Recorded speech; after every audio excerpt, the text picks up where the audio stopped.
I connect to this thing. You understand? Oh no.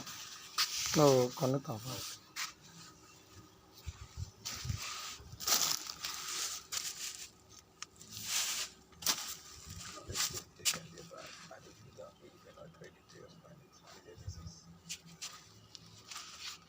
Did you join the one on the ground? Which one? Okay. See what you're going to do. Leave it here. Let's. Okay. Whichever place where it is, I think both of them must have joined there.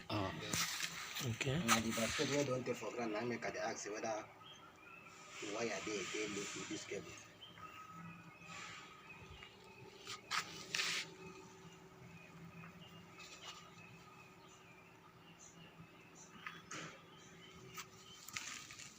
On it.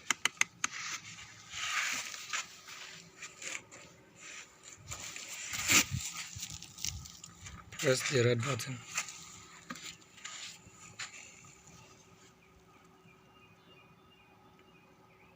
Correct. One ohm. Remove your hand. You understand?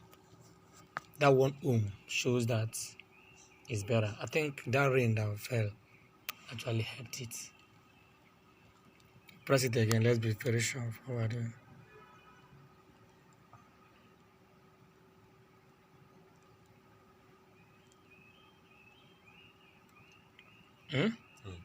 So remove your hand. So if you get 0.5 or 0.4. No, 1 is a perfect result.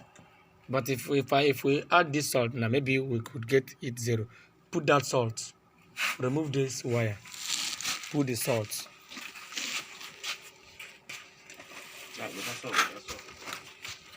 What the salt does is to increase conductivity and now reduce the resistivity on the soil, because it will make the contact to the general mass of the earth very easy.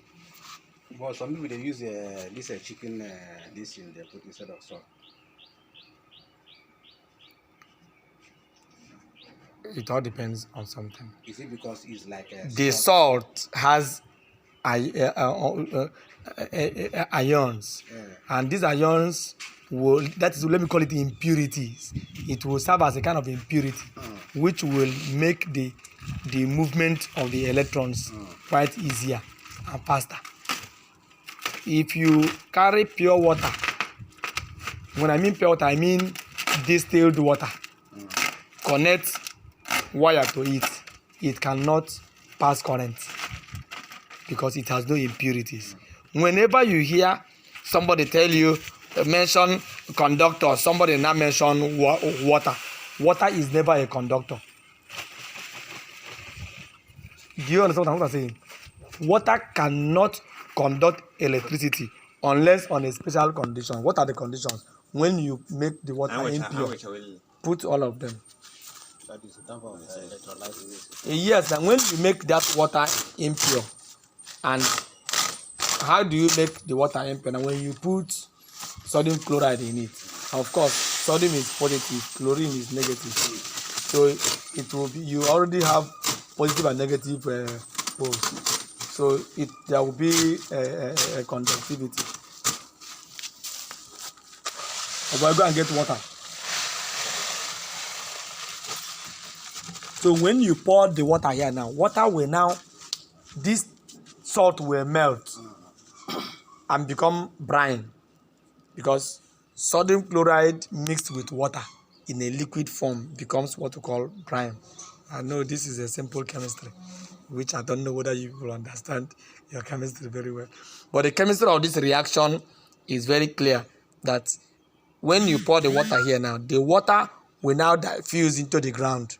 And as it is flowing into the ground, it is going in with this thing. So the deeper it goes, the more the conductivity will take the whole thing to the ground there. So what will be the essence of this charcoal? It will make the thing that instead of it coming up, it will confine it within that confined zone. It will just remain there. Ordinarily, you shouldn't have put charcoal.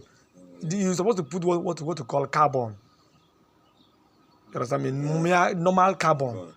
Yes, and even ordinarily, I use coal. But because you can't get carbon here, you make do with what you have, which is this charcoal. So, you understand me? So that's just the whole thing.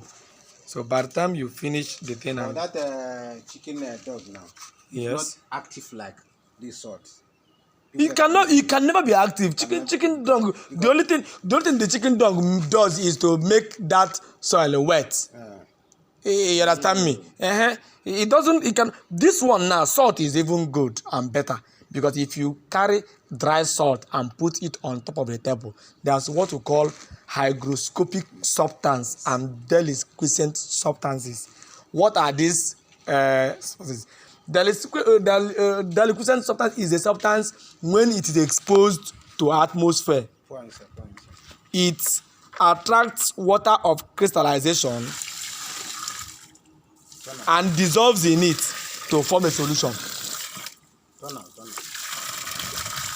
Do you understand what I'm saying? Pour all of them now. Go and get more water. Get more water. It must sink with it.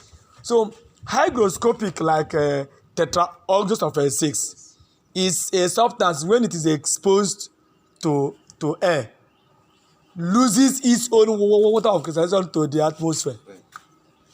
That is the reason why when you open salt in your room, the next day when you come, the salt becomes watery because it is attracting the water of crystallization from the air. You're not seeing that. Yes. So, other than when you put this one inside this place now, it will continue to keep here and continuously wet. That is the reason why I don't allow people to cast any place where we have thunder. So the rain will always be going in there. Perpetually, it will remain. It will keep that place more moisture form. That's just the whole thing.